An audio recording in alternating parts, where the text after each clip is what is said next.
Today's podcast is brought to you by Behind the Tech with Kevin Scott. You can find links where actually you can just find it on all your major podcast platforms, or you can go to threat.com and there'll be a little icon front page. Click that, you listen, you absorb. Yeah, I think people know how to get a podcast. It is Friday, friends. It is. It is. Thank God. Goodness, it is Friday. Going to be 77 freedom units. That's like 25, 26 communist units, somewhere around there. Should be a good day. Yeah. Sure. Anyways, Apple said the quiet part out loud in some emails, and now it's part of a court little thing here versus Android. Effectively said, actually they didn't effectively, they literally said that bringing iMessage to Android would hurt their lock-in experience. Mm-hmm. And I suspect that's not going to go over well. So, yeah, there's a perception problem here, right? First of all, anyone who knows anything about anything when it comes to technology knows that this happens, right? So the people listening to this podcast, read the sites, etc., we're all on board with this. We know. Are you telling me, Paul, that Google didn't bring Google Maps to Windows Phone because of... Actually, I honestly, if you want to take that side road... No. I will say there's probably two parts to it. One is the thing you're suggesting, which is that Google fears Microsoft, or feared Microsoft, even though, whatever. I think it's just part of the DNA. It has to do with the time the company was founded and who was the market partner. They just have a deep-seated fear of Microsoft. Yeah. So, yeah, I'm sure that's part of it. But honestly, you could make a compelling case in that case that Windows Phone never had any serious market share anyway, so why bother? Go to the engineering resources. I mean, it's already hard enough to develop mobile apps for two different major platforms like they're doing, although it's getting easier now with tools like Flutter and so forth. But, back in the day when they first started doing that, when they first started doing it, they didn't even have Android, so whatever. But, Anyway, but yes, look, it's not illegal for a company to act in its own best interest, right? It's not. The problems come into play with the antitrust when you have a monopoly. And then in Apple's case, unfortunately for Apple, I guess, this hubris always has to be part of the story. Apple is a company that heavily markets itself for doing things for its customers. Always, we care about your privacy. We care about you. You're what's important. And literally what Apple has, its executives have said, it's everybody. It's like Tim Cook, Phil Schiller, Steve Jobs, Craig Federighi, Eddie Q. I'm probably missing some. Have all said some variation of what's important to Apple is more important than what's important to customers. And in this case, bringing iMessage to Android wouldn't just make it easier for people to switch from iPhone to Android, but, and this is the damning part, it would enable families to have mixed environments, because you could kind of imagine parents saying, I'm going to throw $1,000 down on myself because I'm me and I love me and I make the money and who cares? But my kids are going to get a cheap Android phone because, there's no way I'm spending that much money on them. And by erasing some of the benefits that could come from cross-platform compatibility, Apple has made that harder for people to do.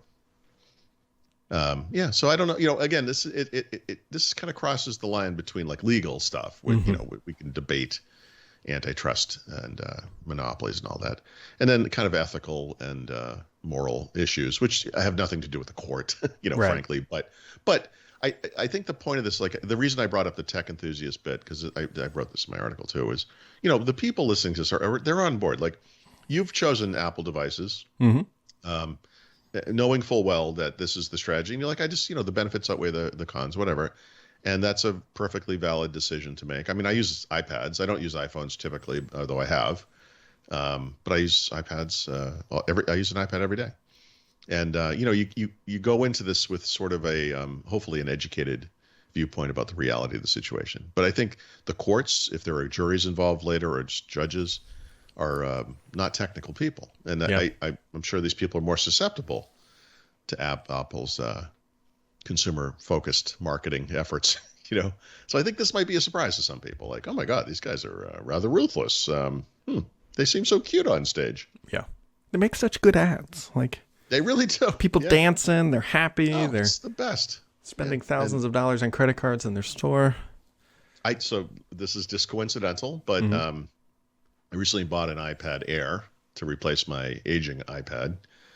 Um, and honestly, I mean, the experience is not really all that different. If my iPad's falling apart, so physically it's falling apart, but also like the performance and reliability has been terrible, and I keep resetting it, and it keeps coming, it just keeps coming up lame. So anyway, when I bought it, I bought I was going to say a type cover, but whatever they call this, the smart cover thing. And when it arrived, the smart cover I had ordered, because I want the kind that just goes over the top. I don't want the thing that encloses all of it.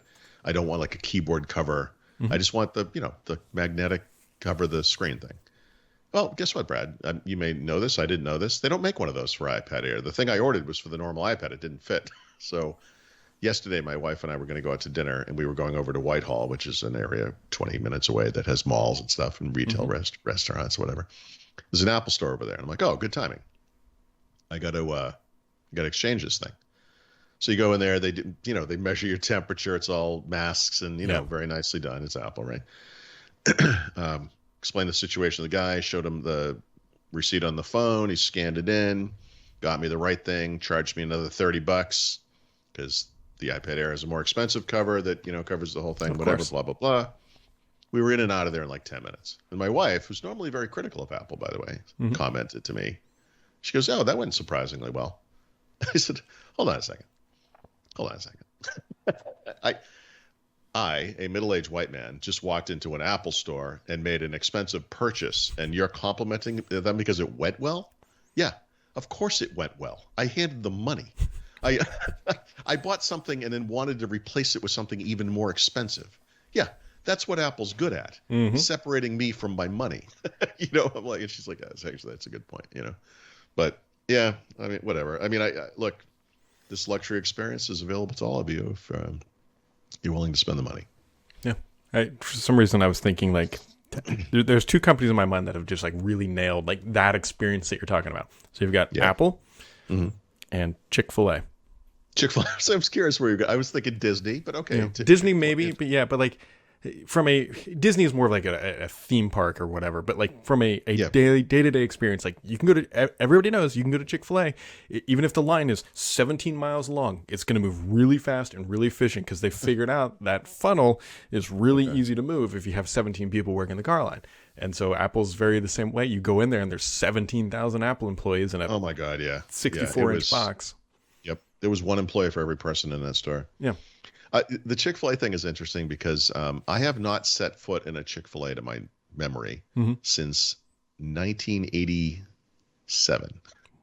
And that was very specific. I didn't even know they were around. So why do I know that? So in 1987, I moved to Albuquerque, New Mexico. And back then, especially, like today, everything's very homogenous, right? All the stores that we would have in Boston are in Texas. They're all in California. They're all in Washington State. They're everywhere. Like it's all the same. There are no really, I mean, there are some obviously, but the big regional chains are gone. So when at that time we had stores and chains and things that were specific to New England area, maybe. And out west there were things I'd never heard of, like Bon-Ton, which is now gone, or I can't remember, Albertsons, supermarkets or whatever. Chick-fil-A was something I'd never heard of, right? I'd never seen one. And and people who enjoy my mispronunciation of Pinterest as Pinterest will love the fact that 1987 Paul looked at the sign and said, "What is ChickFilA?" And the girl I was with laughed and said, "It's Chick-fil-A, you friggin' idiot." And I was like, "Oh, okay." So we ate there. I don't remember it at all, but I literally have not been there since. The only thing I know about it now is they're around here. So when I go to the gym every other day, I go to Dunkin' Donuts on the way home. And across from Dunkin' Donuts is a Chick-fil-A. And behind the Chick-fil-A, there is a ATM machine. And sometimes I have to go there to get cash. And I'll tell you, dude, this is anywhere between 10 and 11 o'clock in the morning. There was a line around the corner, down the street. I marvel at it every time I see it. And I just literally got money 2 days ago, whatever, Wednesday, I guess. I'm like, I've never been in there. I don't know if it's good. Maybe it is. It's pretty, I mean, like if you like chicken, like it's pretty. Yeah. Pretty good chicken. I mean, it's usually where like when we took road trip to Hilton Head, we usually stop at Chick-fil-A because it's not like it's not health food by any No, stretch no, of the but match. it's like the step up kind of Right. fast food. Like, It's better than like garbage food. So you've got garbage food, and this is yeah, like, yeah. it's okay food. I Also, don't. when one of the things we do, so my daughter has a spelling test every Friday. When I pick her up from school, if she gets 100%, we go grab a milkshake and we hit Chick-fil-A Wow. because we know that. If she's successful in life, she's going to be really fat. Yep. Um, we go through there because it's a 5-minute thing, even if there's 7,000 people, and they're always happy. They're always happy, Paul. Just like you'll always be happy if you check out Behind the Deck with Kevin Scott. This week we are highlighting the Tom Daniel, the neuroscientist and bioengineering phenomenon that this individual is. You should go check it out. You can find it on all major platforms, and it's headed up by Kevin Scott, who is the Chief Technology Officer over at Microsoft. You may have heard that name, and if you haven't, that's okay. You will definitely get familiar with everything he is doing, but go check that out. Behind the Tech. You can find it on all major podcast platforms. You can even browse it or listen to it on the web. Can you listen to it on the Zune? I bet you could. I bet you could. Yeah. I bet you could. Yeah. Because there's RSS feeds and you can just subscribe to it that way. And Yeah, don't recommend that necessarily. no, I mean, a Zune is like one of those things if you own one, you should put it on your shelf, like next to your your NES or something like that. Like that's right. your band, your Windows Phone, your Invoke. Your Lumia 1020, like I have over here. Yep. Where is it? It's over there somewhere. I'm not really good at the spatial What's stuff. the one that's up? It looks like a 900. So, yeah. No, what that is that's the Samsung pre-production model they sent to developers the summer before it shipped. Oh. So that's like literally the first ever Windows Phone. And then what's the one that's above that? Next to the purple cube. Oh, that is the one. I'm sorry. The one in the middle is the black slab is the 1020. The one on the top is the Samsung. Oh, okay. Gotcha. I guess the one you're referring to that's a sideways box is probably the Pixel 4a 5G. Oh, is it really? Yeah, it's just the box. Oh. It's sideways. It's sideways. Disappointing. Sorry. I don't know. Well, it is Friday. You got anything else going on this weekend? No, I'm probably going to publish my OnePlus 9 series review today. Ooh. What's the be short a big version? One. So the camera improvements have catapulted OnePlus into the top tier, right? And I want to be clear what that means. It doesn't mean it's better in all cases than an iPhone camera experience or Samsung or certainly not Huawei or Google, right? I mean, it's not. It's probably technically not better than any of them, but it is in the top 5 now, right? So before, this thing should never have been included in any discussion about cameras. The thing that there's two sides to this. So one, this was the one thing they were missing. Literally the only thing they weren't doing proper. Well, okay, they've done some quirky things, but the only major issue they've had over the years has been the camera. So they have literally solved this. It's right there. There's some inconsistencies. There's some weirdness, like the 3x optical zoom thing on the telephoto is garbage, but they're there, right? So I think these phones line up really nicely against the iPhone 12 and the 12 Pro. On the other hand, it's OnePlus, and no one has heard of OnePlus. And this is the same conversation we just had. Like you and I and people listening, we all know who OnePlus is. We get it.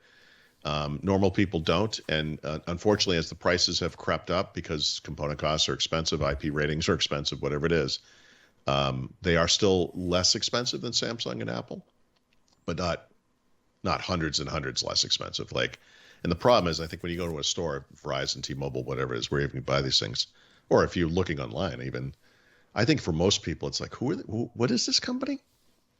And I think a lot of people just like, why? No, I'll stick with the brands I know. I think that's the kind of a perception problem they're going to face.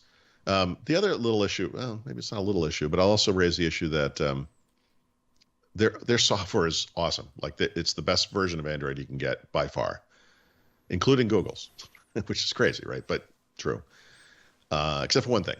They only support OS updates for 2 years. And they only support security updates for 3 years. And of all those phone makers I just mentioned,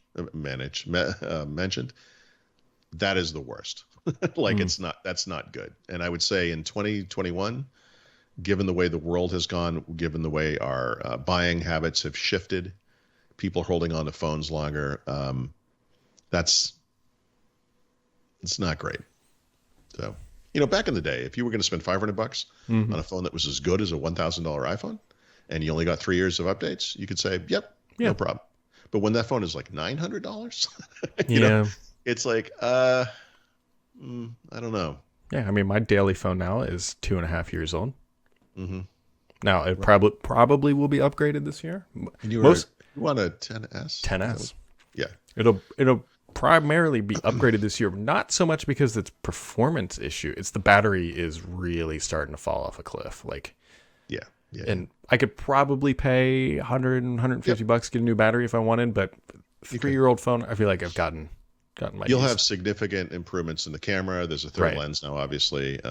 Those will be better even still, I bet, this year. And then they're going to shrink the notch finally.